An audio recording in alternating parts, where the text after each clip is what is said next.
Yan na mga kapobre, uwi na ako. Alas 4 na ng madaling araw. Ito lang yung nahuli ko mga kapobre.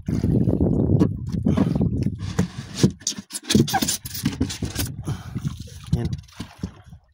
Kunting-kunti na lang mapuno yung 40-han. So mahigit ito 30 kilos. 30 kilos ito mahigit. Yan. Tapos yung pusit ko 2 kilo mahigit yan. Pero hindi ko bibinta yan kasi dadalhin ko yan sa Cebu. Pupunta ako sa Cebu yung sunod linggo. Meron akong gagawin na bahay doon. Nakiusap kasi yung mga anak ng asawa ko magpapatrabaho. Kaya gagawin ko muna yun. Maraming bahay yun, 3.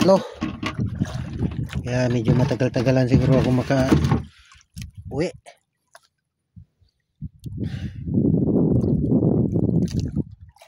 Ayaw ko sana pumunta roon, kaso lang naawa naman ako doon sa mga bata. Gagawin ko muna yung mga bahay nila. Hindi naman gaano malaki, pero hindi ko naman kaya tapusin yan ng mga 2 buwan yung isa. Pero kung marami akong tao makuha doon, baka kaya ko yung mga 2 buwan. Okay na ako mga kapobre.